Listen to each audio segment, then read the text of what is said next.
मैं समझता हूं आपके बेटे पढ़े ना पढ़े काम चल जाएगा, मगर एक बेटी अगर जाहिला रह जाए, उस बेटी की शादी जिस घर में होगी, जिस घर में दुल्हन बन के वो जाएगी, अगर जाहिला बन के रहेगी, जाहिला बेटी अगर दुल्हन बन के अपने साथ 5 लाख नहीं 50 लाख के जेवर लेके चली जाए, अपने साथ 5 लाख की गाड़ी नहीं 10 लाख की गाड़ी लेके चली जाए, 1 लाख का फर्नीचर नहीं 2 लाख का फर्नीचर आप उनको गिफ्ट कर दे, सारा सामान दे दे, पूरी पूरी प्रॉपर्टी आप उनको दान कर दे, मगर आपने अपनी बेटी को शिक्षा नहीं दिया, आपकी बेटी दीन को नहीं समझ सकी है, मैं समझता हूं वो सारी मेहनत आपकी बेकार है।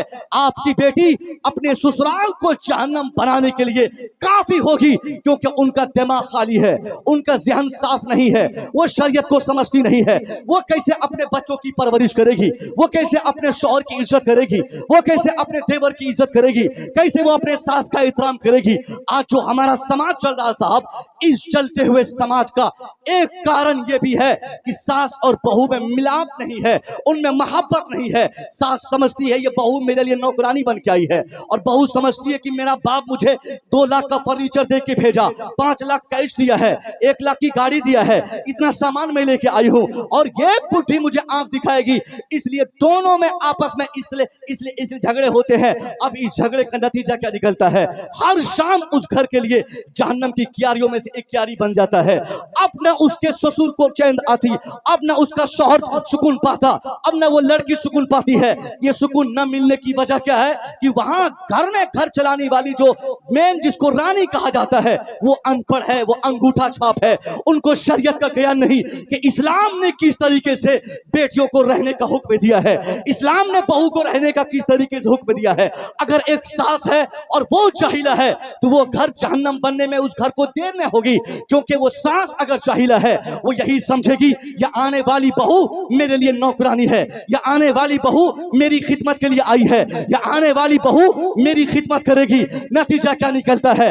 अगर एक सास ये तमन्ना करती है कि शाम को सोने से पहले मेरी बहू जब तक मेरा पाँव नहीं दबाए, जब तक एक गिलास पानी न दे, जब तक पानी गर्म करके मुझे न पिलाए, जब तक मुझे मेरे लिए बिस्तर न करके दे, तब तक मेरी बहू खाना न खाए, तब तक मेरी बहू अपने बिस्तर पे न जाए। जिस दिन उसकी सास देखेगी कि आज मेरी बहू बगैर पाँव दबाए अपने बिस्तर पकड़ ली, बगैर पाँव दबाए वो खाना खा ली, वो सास कहती है मेरी बहू बिल्कुल कमीनी हो गई, इनको घर से निकाला जाए। ये तो डोमनिया की बेटी है, ये चमनिया की बेटी है, ये तो फकीर की बेटी है, ये तो घटिया इंसान की बेटी है। कौन लगाए कि उसकी सास उसके अपने समधी को, समधी जी आपकी बेटी बदतमीज हो गई, आपकी बेटी काम नहीं करती, आपकी बेटी मेरी खिदमत नहीं करती।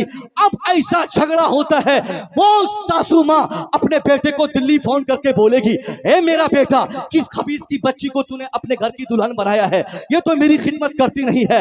अब बताइए, जो शौहर 1 साल के लिए दिल्ली गया खटने के लिए, 2 महीने के अंदर अगर उसकी माँ इस घर के झगड़े को उसके बेटे को फोन के जरिए बताएगी, उसका बेटा अगर 8 घंटे ड्यूटी करेगा वो नहीं कर सकेगा, 5000 महीना कमाएगा नहीं कमा पाएगा। जो सपना, जो कल्पना, जो ख्वाहिश, जो तमन्ना, जो नजरियात लेकर उसने ट्रेन पकड़ के दिल्ली की राह अपनाई थी, वो सारी तमन्नाएं उसके दिमाग में रहेंगी। वो वापस घर आएगा क्योंकि उसकी माँ ने घर को जहन्नम बना के रखा है। मामला क्या है? ये पैगाम मुस्तफा कॉन्फ्रेंस है। क्या अल्लाह के रसूल ने एक माँ को ऐसे ही जीने का और ऐसे ही घर मेंटेनेंस करने का पैगाम दिया है? बड़े बड़े मसाइल हम सुनते हैं, मगर ये मसला सुनने और समझने की हमको फुर्सत नहीं है। किसने एक सास को कह दिया कि उसकी बहू उसके लिए नौकरानी है? किसने एक सास को कह दिया कि उसकी बहू की पैदाइश उसकी खिदमत के लिए हुई है? यहाँ बहुत बड़े बड़े मुफ्तियान किराम और उलमा किराम बैठे हैं। किसी एक मुफ्ती से कोई एक सही रिवायत के तहत मुझे आप बता सकते हैं तो बता दीजिएगा कि किसी जगह भी इस्लाम ने यह हुक्म दिया हो कि बहू के लिए अपनी सास या अपने ससुर की खिदमत लाजिम और जरूरी है। कोई बहू के लिए जरूरी नहीं है। अगर बहू जिंदगी भर कभी भी अपनी सास को 1 गिलास पानी न दे, ससुर को कभी 1 गिलास पानी न पिलाए, तो ससुर शरई एतबार से इस कदर अपनी बहू को यह नहीं कह सकता कि तूने गलत किया है, क्योंकि बहू के लिए शरई एतबार से ससुर या सास में से किसी की खिदमत लाजिम नहीं है। इसलिए नाज़रीन नहीं साहब, क्योंकि बहू के पास, ससुर के पास मान लीजिए 1 करोड़ रुपया है, 5 कट्ठा जमीन का भी मालिक उसकी बहू नहीं है। जब ससुर की संपत्ति में बहू का एक आना हिस्सा नहीं है तो बहू की जिंदगी में ससुर का हक कैसे होगा? यही लड़ाई होती है, यही झगड़ा होता है। सास और ससुर मनोबल उसका इतना बढ़ा रहता है, वो उम्मीद से ज्यादा काम अपने बहू से करवाना चाहते हैं। अब जब वो बहू करती नहीं है, उसको भगाने के लिए लोग ये रास्ता अपनाते हैं, उनको गाली देते हैं। अब बहू रात के 12 बजे तक आंसू बहा बहा कर अपने पेट पे सोती है, क्योंकि शौहर तो उसका है नहीं। मैं कहना चाहूंगा, अगर अल्लाह की तरफ से रहमत और बरकत की उम्मीद आप करना चाहते हैं तो इसके लिए सिर्फ ये जरूरी नहीं कि आप 24 घंटा कुरान पढ़िए, 5 टाइम नमाज पढ़िए, तस्बीह हिलाते रहिए। अरे जिस घर की बहू एक कतरा आंसू गिरा दे, पहुंचिए इन उलमा किराम से, बयान फरमाते हैं बहू अगर एक कतरा आंसू गिरा दे, 40 दिन तक अल्लाह उस घर से रहमतों के फरिश्ते को उठा लेता है। नारे तकबीर, नारे रिसालत। जहां बहू आंसू गिराएंगी, उस घर के ससुर बोलेंगे कि मेरा 5 बेटा हिंदुस्तान के 5 बड़े शहरों में कमाता है, दिल्ली, पंजाब, कलकत्ता, हरियाणा, चेन्नई, वहां से हर तरफ से 10-10 हजार, 50 हजार आएंगे और पैसे बढ़ जाएंगे। नहीं साहब, बहू आपकी रानी है, रानी। आपने क्यों इससे ऐसी उम्मीद की है? हाँ, ये और बात है जन्नती बहू की, बगैर किसी शरई दबाव के वो जन्नती बहू की पहचान है जो अपने ससुर के सर में तेल मालिश करती है। ये जन्नती बहू की पहचान है, बगैर सास का पांव दबाए वो सोती नहीं है। लेकिन अगर नहीं करे तो शरी एतबार से उसका कोई मुआवजा नहीं है, शरीयत में कोई पकड़ नहीं है, पूछिए उलमा किराम से। लेकिन सास सोचती है कि ये तो करेगी करेगी। अब जब वो बेचारी नहीं कर पाती, चूंकि 3, 4, 5 बच्चे, 10-10 बच्चे, 15-15 बच्चे आज हमारी बहुओं को आराम से हो ही जाते हैं। अब 15 बच्चे, 10 बच्चों की परवरिश करना, उसके बेटे के कपड़ा धोना, उसकी देखभाल करना, फिर उसमें भी वो सास की ख्वाहिश अलग रहती है, खेती बाड़ी देखना, ये तमाम जिम्मेदारियां सिर्फ एक सास सोचती है कि बहू। हाँ, दूसरी बात, जिस दिन सास अगर अपनी बहू को अपने बेटे के साथ खाना खाते हुए देख ले, और वो भी अगर शादी के 1-2 हफ्ते के फौरन बाद, तो कयामत आती उस घर में। फौरन सास बोलेगी ये डाइन मेरे बेटे को कब्जा कर लिया। अब तो ये धीरे धीरे खाना साथ में खा रही है, उनको पता नहीं है कि इस मुस्तफ़ा रहमत का कलमा हम लोगों ने पढ़ा है, उस मुस्तफ़ा करीम ने भी बीवियों के साथ खाने को सुन्नत करार दिया है। अरे कौन है सुभान अल्लाह? सुन्नत सिर्फ नमाज में नहीं है। किसने कह दिया कि टोटल जन्नत माओ के कदमों के नीचे है? बिलाशुबा माँ के कदमों के नीचे जन्नत है, मगर माँ के खुशी के चक्कर में अगर कोई आदमी अपनी बीवी को नाराज करता है ना, तो सिर्फ माँ को खुश कर सकता है, अल्लाह की जन्नत को कभी नहीं पाएगा। बहुत ये इस टॉपिक पे गुफ्तगू नहीं होती हमारी महफिलों में। बस माँ के कदमों के नीचे जन्नत, बाप जन्नत का दरवाजा, ये है। अब बेचारी बहू, बेचारी उनके लिए कौन बोलेगा भाई? कौन सा घर है जो जलता नहीं इस बीमारी से? हम लोग जैसे छोटे छोटे मौलवी के पास हफ्ते में 10-10 फोन आते हैं कि मुफ्ती साहब हमने अपनी जमीन बेचकर बेटी की शादी दिलाई थी, 6 महीना नहीं हुए मेरी बेटी को उसके शौहर ने तलाक दे दिया, ससुर ने उसको भगा दिया। हजरत सामने वाली जमीन बेचा, दुकान बेचा, मैं अपनी बीवी के तमाम जेवरात को बंधक रखा, बिल्कुल गरीबी पे आ गया हजरत, तब मैंने अपनी बेटी की शादी दिलाई, मगर 1 साल से अधिक मेरी बेटी न रह सकी। हजरत कुछ कीजिए ना। क्यों नहीं आप लोग ऐसे बोलते हैं? एक तो शादी के टाइम पे हम लोग इस कदर अपने समाज को ऐसा जला चुके हैं जहेज की लानत से। हर बाप ख्वाहिश करता है कि मेरा बेटा तो है ही है, क्यों गाड़ी खरीदेंगे? जिसका बेटा 18 साल का हो जाए उसके बाप से आप कह के देखिए सुबह कि काई साइकिल पे चलते हैं, क्यों नहीं एक ग्लैमर खरीद लेते? वो मुस्कुरा के बोलेगा क्यों मजाक कर रहे हैं, मेरा बेटवा बड़ा हो रहा है, क्यों अभी मैं गाड़ी खरीद के पैसा फंसाऊं? इसका मतलब उसका बाप बिल्कुल एकदम तय कर चुका है कि उनको अपने बेटे की शादी में ग्लैमर लेनी है। और यही वजह है आज हमारी बेटियां भाग रही है। अभी मुस्कान खान, क्या बोलते झारखंड में, एक मौलवी साहब की बीवी भाग गई। ऐसी एक तो छोटी सी मिसाल है, महीनों का टारगेट जो हम लोग समझ पाते हैं हजारों से जायद है। हजारों की तादाद में अपनों के साथ गैरों के साथ हमारी बेटियां भागने पर मजबूर है। अरे वो बेटी क्या करेगी साहब? जो बेटी देख रही कि सिस्टम हमने ऐसा खराब कर रखा है, जहां एक मजदूर क्लास का आदमी, दिल्ली पंजाब में खटने वाला आदमी, 24 घंटा ड्यूटी करने वाला आदमी, उसके जिम्मे में अगर 5 बेटियां हो तो पांचों बेटियां रात के 12 बजे तक कांधे से कांधा मिलाकर रोती होंगी, ये कहते हुए अल्लाह क्यों तूने मुझे गरीब घर में पैदा किया, पैदा ही करना था तो बेटा बना के पैदा करता, बेटी बना दिया। मेरा बाप पहले ही पहली बेटी की शादी कराने में बूढ़ा हो गया है, अब बची भी 4 बच्चियों की शादी कैसे कराएगा? क्योंकि आज के जमाने में साहब जब तक 5-10 लाख खर्च नहीं होते तब तक एक आदमी अपनी बेटी की शादी नहीं करा पाता। मेरा एक दोस्त है जो अभी मुंबई में पढ़ा रहा है, लॉकडाउन से पहले 10 साल वो लखनऊ में पढ़ाया, मुझे अभी 15 दिन पहले फोन करके बताया हजरत 10 साल मैं लखनऊ में पढ़ाया, लॉकडाउन के बाद 2 साल से मुंबई में हूं, 12 साल तक मैं बाहर खटा, 12 साल खटने के बाद तब जाकर मैं अपनी एक बेटी की शादी करा पाया, और भी 3 बच्चियां हैं, उम्र मेरी 40 साल हो चुकी है। मुफ्ती साहब आप बताइए, आप जैसा खतीब जो इलाके का चक्कर काटते हैं, आप अगर बेदारी नहीं पैदा करेंगे तो मैं समझता हूं मुझ जैसे हजारों अफराद ऐसे होंगे जिनके नाजुक कंधे पर बेटियों की जिम्मेदारी होगी। मुफ्ती साहब अगर समाज अगर इस पे कंट्रोल ना कर सका तो हम मौलवी है तो क्या हुआ, बड़े बड़े मुफ्तियों की बेटियां घर से भागने पर मजबूर हो जाएंगी, क्योंकि वो देखेंगे कि समाज चल रहा है, समाज पनप रहा है, समाज खराब हो रहा है। इसलिए आप लोगों से वादा क्यों नहीं करवाते, इतने बड़े जलसे से इस अजीम शान महफिल में अगर उलमा कराम की मौजूदगी का एहतराम आपके दिल में है, अगर हमारी मोहब्बत, इस्लाम की मोहब्बत, उलमा की मौजूदगी का एहतराम आपके दिलों में है, तो मैं आपसे कहना चाहूंगा आप मुसलमान हैं, ईमान के 1 लाख हिस्सों में से अगर एक हिस्सा भी आपके पास बचा है, आप अगर चाहते हैं कि कल मरने के बाद अल्लाह के सामने मैं जलील होने से बच जाऊं, तो एक वादा करवाना चाहूंगा, 50 जलसे एक तरफ होंगे, अगर इस जलसे में आपने वादा कर लिया मैं गवाही दूंगा, मेरे साथ ये तमाम उलमा गवाही देंगे, फिर अल्लाह की बारगाह में गवाही देंगे, ए अल्लाह अगर इसने महफिल सजाने में 5 लाख खर्च किया है तो क्या हुआ, इसने उस जलसे से एक बड़ी जिम्मेदारी को निभाने का वादा किया था। मैं आपसे वादा करवाना चाहूंगा, आपने वादा कर लिया, अगर किसी गरीब बच्ची की शादी बगैर जहेज के आपने कर ली, कल मैदान महशर में जो होगा वो होगा ही, मगर एक गरीब बच्ची की शादी कराने की वजह से, मुफ्त में शादी कराने के बदले में अल्लाह आपकी दुनिया भी बनाएगा, आपकी आखिरत भी बनाएगा। नारे तकबीर, नारे रिसालत, पैगामे इस्लाम, पैगामे इस्लाम, अल्लामा मुफ्ती मुसव्वी रजा मिसबाही। मैं चाहूंगा यहाँ पे गार्जियन भी मौजूद है, यहाँ पे बेटा है, भतीजा है, चाचा है, नाना है, दादा है, काका है, सब लोग रिश्तेदार मौजूद है। आप उलमा के सामने अल्लाह की जात पर भरोसा रखकर ये तौबा कीजिए कि आज तक जो नहुसत हमारे दिमाग में भरे थे, जो सोच, जो कल्पना, जो ख्यालात मैंने शादी के ताल्लुक से अपने बच्चों के रखे थे, वो तमाम ख्यालात को इसी जलसे में पांव के नीचे रौंद कर मैं इरादा करता हूं कि मैं अपने बेटे की शादी कराऊंगा, 1 रुपये की मांग नहीं करूंगा, मैं अपने भतीजे की शादी कराऊंगा, 1 रुपया की मांग नहीं करूंगा। आपने इन उलमा की मौजूदगी में अगर अपने हाथों को उठाकर वादा कर लिया, आपके घर अगर गरीब बच्ची ही आएगी, उनकी आमद की बरकत से 1-2 गाड़ी नहीं, अल्लाह 50 गाड़ियों का दरवाजा खोल देगा। हाथ उठाइए, पूरा मजमा हाथ उठाइए, वादा कीजिए कि हजरत मैं जहेज नहीं लूंगा, वादा कीजिए।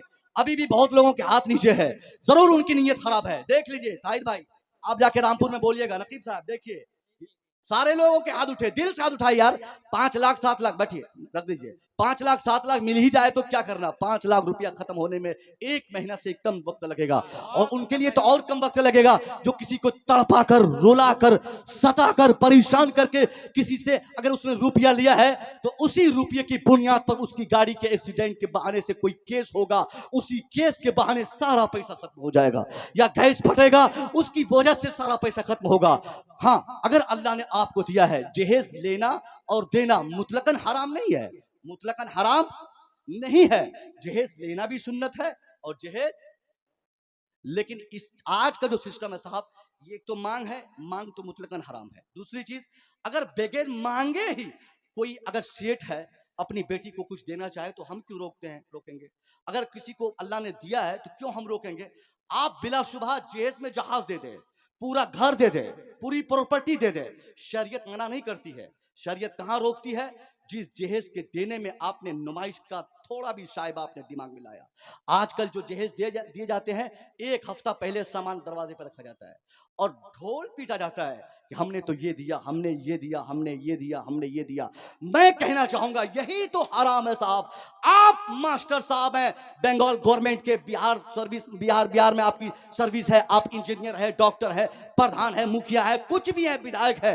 अल्लाह ने आपको ताकत दिया है, जो चाहे अपनी बिटिया को आप बतौर जहेज दे दें, शरीयत मना नहीं करेगी। मगर उस देने क्रम में अगर आपने एक सेकंड के लिए सोचा कि मेरी दी हुई गाड़ी को लोग देखकर बोलेंगे वाह क्या गाड़ी इसने दिया है, मेरे फर्नीचर को देख के लोग बोलेंगे क्या खूबसूरत फर्नीचर इसने अपनी बेटी को दान किया है, अगर ये सोच रखकर आपने एक सुई भी दिया है तो यही देना और ऐसे देना शरीयत कहती है आपके लिए मना और हराम है। इससे हम परहेज करें, क्योंकि जो सामान का ढेर हम अपने दरवाजे पे लगाते हैं और मोहल्ले भर की औरतों को दावत देके बुलाते हैं, आओ देखो मैंने क्या क्या दिया है, लिस्ट तैयार होती है, 4 करछुल, 5 प्लेट, 10 कप तो बेलना तो पीढ़ा तो पत्थर, तो ये सारी चीजों की लिस्टिंग होती है, दरवाजा खोल के दिखाया जाता है।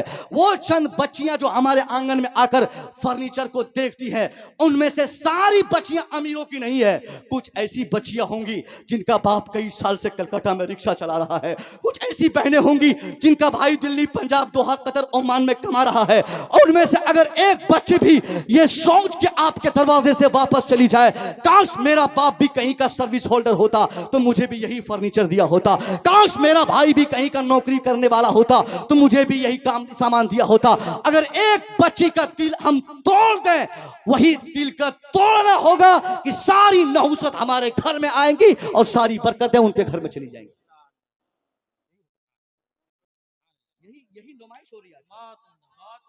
देखिए साहब, मैं कोई बाहर का खतीब नहीं हूँ कि आप मुझे बहाना लगा देंगे, मैं आपकी जमीन से जुड़ा हुआ हूँ, जरूरत पड़ेगी सीने पे चढ़ के बताऊंगा, क्योंकि हम लोगों की तालीम किसी के मुआवजे में नहीं हुई है कि पैसा दे रहा हूँ हजरत इतना बोलना है इतना नहीं बोलना है। हम लोग तो भूखे पेट रहकर 24 घंटे दिन की खिदमत करने का जज्बा रखते हैं। कोई बिरयानी की ताकत या कोई कहीं कोई खास जगह की, ये क्या बोलते हैं कि पीर साहब का बेटा नहीं हो कि अब्बा जो करेंगे हमको शोहरत मिल जाएगी। हम लोग मेहनत करते हैं तो काम होता है। हमारा बाप किसान है, अगर पीर का बेटा होते तो बिस्तर में सोए रहते, सुबह 50,000 रुपया डांट कर और 50 को गाली देकर आप लोगों से लेके चले जाते। जिंदाबाद, वाह। हम लोग मेहनत करते हैं भाई, और मेहनत किस पे करते हैं? जो आप करते हैं उसको देख के मेहनत करते हैं। दूसरी बात जो मेरी छूट गई, मैं बता रहा था, माँ अगर देख ले बेटियों अपनी बहू को खाना खाते हुए तो बहुत तकलीफ होती है। माँ को लगता है कि मेरी बहू और मेरा बेटा एक साथ खाना ना खाए। अगर ये सोच है तो आप तौबा करें। जिस मुस्तफ़ा का आप और हम कलमा पढ़ते हैं ना, उस मुस्तफ़ा करीम ने एक मरतबा हज़रत सैयदा आयशा को देखा पानी पी रही है। आपने फरमाया, ए आयशा पानी पी रही हो? आयशा थोड़ा पानी मेरे लिए छोड़ देना। नुक्ता दे रहा हूँ, पॉइंट दे रहा हूँ। सैयदा आयशा आधा गिलास पानी पी लेती है और बचे हुए आधे गिलास पानी को नबी की बारगाह में पेश की, तो हुजूर लिया जाए। सरकार दो आलम ने उस आधे गिलास पानी को अपने होठों के करीब ले जाकर आपने छोड़ दिया। फिर गिलास के चारों तरफ आप देखने लगे। सैयदा आयशा को खदशा हुआ कि लगता है कि गिलास में कोई कचरा वचरा तो नहीं गिर गया है। हुजूर तो फरमाए कि मुझे पानी पीना है, प्यास लगी है। मैंने गिलास पकड़ाया, पानी मौजूद है, फिर भी नबी पानी नहीं पीने मेरे आका। सैयदा आयशा फिर देखी कि नबी फिर होठों के करीब ले गए और गिलास के चारों तरफ हुजूर निहारने लगे, देखने लगे। जुस्तजू बढ़ गई। सैयदा आयशा ने कहा, हुजूर आपने तो अभी अपनी प्यास का इजहार फरमाया था, गिलास में पानी बचा हुआ है, गिलास भी मेरे ख्याल से साफ है, आप फिर अब इस गिलास में क्या खोज रहे हैं? अरे इशारा समझो, इशारा समझो कलमंदो। हुजूर ने फरमाया, आयशा मैं कोई कचरा नहीं तलाश रहा हूँ। आयशा तुम ईमानदारी से बताओ कि तूने इस गिलास में अपने होठों को कहां लगाकर पानी पिया है? वो जगह जब तक नहीं मिलेगी जहां पर तूने अपने होठों को लगाया था तब तक मैं पानी नहीं पीऊंगा, क्योंकि पानी का अलग मजा आएगा और तेरे होठों का अलग। नारे तकबीर, नारे रिसालत, सुन्नते मुस्तफा, सुन्नते मुस्तफा, अल्लामा मुसव्वी रजा मिसबाही। सैयदा आयशा का फरमान, हुजूर ने फरमाया, अब अगर हम समझते हैं कि नबी पाक के पैगामात हमारे मुआशरे में आए तो उसी मुस्तफ़ा का फरमान है, जिस मुस्तफ़ा ने कहा कि तेरी जन्नत तेरे माओ के कदमों के नीचे है, उसी मुस्तफ़ा ने कहा कि बीवी के साथ अपने किरदार से उसने बताया कि बीवी का जूठा खाना किसी और की सुन्नत नहीं, मेरे नबी की सुन्नत है। वाह, इसलिए साहब हम अपनी बहू और अपनी बेटी दोनों की इज्जत करें। और ताज्जुब है, एक बाप ये सोचता है कि मेरी बेटी को कभी तकलीफ ना हो। एक बाप अगर आपकी बेटी बीमार है, ससुराल में फोन करेगी, आप 500 किलोमीटर दूर चलने को तैयार हो जाएंगे। बहू बीमार पड़ जाए, उस बेचारी को डॉक्टर के यहाँ जाने के लिए भी 5-7 जगह परमिशन लेनी पड़ती है। सास को अलग कहेगी नाश्ता पकाते वक्त, शौहर को अलग कहेगी, ससुर को लास्ट में कहना पड़ता है कि जा रही हूँ दवाई लेने के लिए। अब इस कदर उलझन, अभी मेरी बहन भी अभी हॉस्पिटल में एडमिट है। मेरी बहन के जस्ट वार्ड के बगल में जो वार्ड है, उसमें एक बच्ची बताई कि हजरत 6 साल से मेरी तबीयत खराब है, और 6 साल से मैं इस दर्द के ताल्लुक से अपने ससुर को और शौहर को बता रही हूँ, लेकिन वो लोग बस एक टेबलेट झोला छाप से लाके देते रहे, मैं खाती रही, दर्द खत्म होता गया। अब वो जख्म हो गया, उस जख्म की वजह से वो पेट में कैंसर हो गया। ऐसे जालिम लोग, जालिम ससुर हैं इस समाज में साहब। उनकी सोच है कि सिर्फ 5 लाख रुपया जहेज में आ जाए और उनकी बेटी की पीठ पर डेली जराबा यजरिबों की गर्दान की जाए। उसकी फिक्र नहीं करता उसका बाप। जालिम है वो। तेरी नमाज तेरे चेहरे पे मारी जाएगी अगर तेरी बहू तुमसे नाराज है तो। जैसी मोहब्बत तूने अपनी बेटी से की है ना, उससे ज्यादा अपनी बहू से कर, अल्लाह का इनाम पाएगा। आज बहुत लोग बोलते हैं कि हजरत बेटियां हमारे घर में नहीं, बेटियां हमारे घर में नहीं, बेटियां हमारे घर में नहीं। बेटियां अगर चली जाएं तो क्या हुआ, बेटे हैं ना। उस बेटे के साथ जो बेटियां आ रही हैं, जो बहू आ रही हैं, उसी से बेटी की तरह मोहब्बत कर, अल्लाह तेरे घर में बेटी की तरह बदलाता फरमाएगा। ये साहब ये तमाम बातें थी जो मैंने अब तक पहुंचा दी। आप जलसों का एहतराम करें, जलसे से इस्लाही बातें सुनने का शौक रखें। हमारे छोटे छोटे बच्चे कहाँ दीन सीखेंगे? ये बच्चे कहाँ दीन सीखेंगे जिनको ये शौर नहीं हुआ कि मैं जलसे में जा रहा हूं एक टोपी ले लूं, जिनको जलसे में आने के लिए एक टोपी तक लेने की फुर्सत ना हुई हो। अगर उनसे हम ये उम्मीद करेंगे कि इस्लाम संभाल देगा, ये कहाँ संभालेगा इस्लाम? ये तो पहले ही हम लोगों को फंसा के भाग जाएगा। इस्लाम इन लोगों से समझने का नहीं, इस्लाम इन लोगों से समझेगा जो 5,000 रुपया आज भी कमाकर अपनी जिंदगी में खुशहाली का रंग देख लेते हैं, और 50,000 आपका बेटा कमाता है, मगर वो सच्ची खुशी जो हमारे उलमा को 5,000 में मिलती है, वो आपके बेटे को 50,000 में नहीं मिल पाती। क्योंकि आपका बेटा जीता है किशनगंज में जमीन खरीद कर घर बनाने के इरादे से, और हमारे उलमा जीते हैं आपके घर को बनाने के इरादे। मगर ये दर्द नहीं है। उलमा की इज्जत और इलाकाई उलमा की इज्जत तो बिल्कुल ही नहीं हमारे लिए। अभी 5 दिन तक लगातार मैं मालदा में था, 25 से 30 तारीख तक। मालदा में पीर साहब का नाम नहीं बोलूंगा, अच्छे आदमी बेचारे, मगर उस पीर साहब की वजह से मैंने देखा उस इलाके के लोगों की भीड़, उस इलाके के उलमा को की इज्जत को लोगों ने जूतों से रौंदा, जूतों से रौंदा। बाहर के खतीब, शायद मुझ जैसे खतीब की इज्जत हो रही है, मगर उसके गांव के जो उलमा 5 टाइम तक पाबंदी से मस्जिद में, ठंड हो गर्म हो, को हर मौसम में वो वजू बनाकर अजान देकर नमाज पढ़ाते हैं, वो उगलदान लेकर खड़े हैं मुझ जैसे मौलवी के लिए। और सिक्योरिटी साहब घूम रहा है, सदर साहब घूम रहा है। मैंने उस जलसे में कहा कि साहब मेरी इज्जत आप ला कर लें, और आप अपनी मस्जिद के इमाम साहब को अगर आपने सही इज्जत नहीं दिया तो इसका बदला कल मैदान क़यामत में अल्लाह आपसे मांगेगा। मुसव्विर क्या चीज है साहब? एक दिन के लिए मैं आया हूं बाहर से, आज आया हूं 1 घंटे की तकरीर किया, आप सुने, अच्छा लगेगा तो अमल करेंगे, नहीं तो वैसे वापस कर देंगे। मगर 24 घंटा जो आपके काम पे तट पे रहते हैं, जो आपके लिए हमेशा तैयार रहते हैं, इनकी इज्जत हर जलसे में होनी चाहिए। आप जलसे में इनको सबसे पहले मौका दें, जलसे में सबसे बड़ा नाम इनका दें, जलसे में सबसे पहले मशवरा इनसे तलब करें, जलसे में जो हुक्म ये दे, जो मशवरा ये दे, इनकी बात माने। क्योंकि ये आपके इलाकाई उलमा आपसे जितना खुश रहेंगे, दीन का काम आपके समाज में उतना ज्यादा होगा। और ये लोग जितना रोएंगे, आप 5 बीघा जमीन पे मदरसा बना दीजिए। लड़कियों का मदरसा बन रहा है ना, क्या मतलब मदरसा बनाने का? ताकि समाज में बेदारी आए। समाज में बेदारी कैसे आएगी? जो लोग आलिम की इज्जत करेंगे। वैसे ही आज हमारे गांव इलाके में लोग पढ़ने वाले नहीं मदरसे में, सिर्फ 4.5% लोग मदरसों में पढ़ते हैं। पूरी उम्मत की बात कर रहा हूँ, हिंदुस्तान में मुसलमानों की बात कर रहा हूँ। 4.5% बच्चे हमारे मदारिस से जुड़े हुए हैं, बाकी सारे बच्चे जाहिल हैं, या तो BA करने के बाद चना बेच रहे हैं, ये इंटर करने के बाद मूंगफली बेच रहे हैं, या दिल्ली में जाकर सरिया काट रहे हैं, या कलकत्ता में रिक्शा चला रहे हैं, कुछ ना कुछ वो कर रहे हैं, लेकिन जाहिल है। उनमें से 1-2% कोई अफसर बन गए, कोई सर्विस पा गए तो अलग बात है, मगर 95% बच्चों की बात कर रहा हूं वो जाहिल है। 4.5% बच्चे हैं और ये गिरते क्रम में है। इस साल अगर 4.5% है तो आने वाले 5 साल के बाद ये 4% होगा, फिर 3.5 हो जाएगा। क्योंकि लोग देखना चाहते हैं कि उनके गांव में उनसे पहले जो मुफ्ती साहब बने हुए हैं उनकी क्या इज्जत है, जो इमाम साहब बने हैं उनकी क्या वैल्यू है, जो मुफ्ती साहब बने हैं, जो हाफिज जी बने हुए हैं उनका क्या विश्वास उनके गांव में है।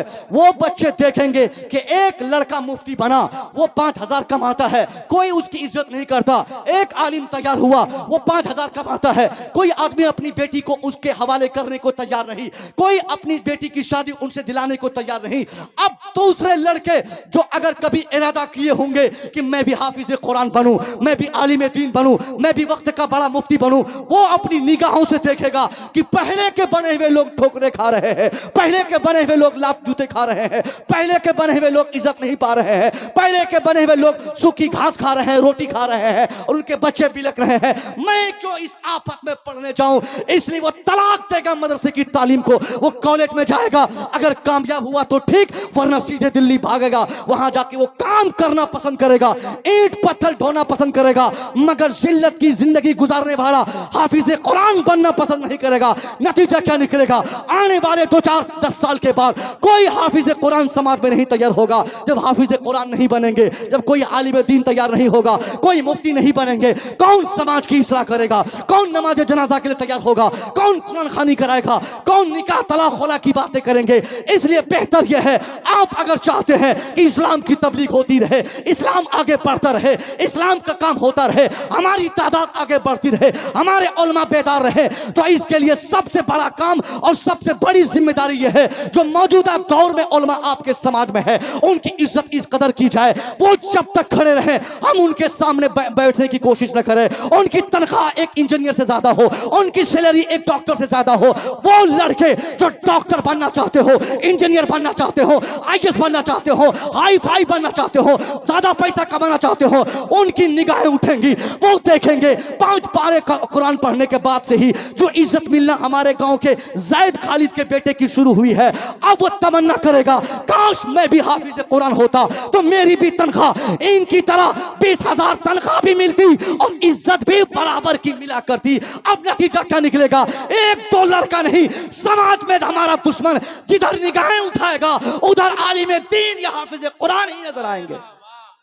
नारे तकबीर, नारे रिसालत, मसलके आला हजरत नाइबीन मुस्तफा।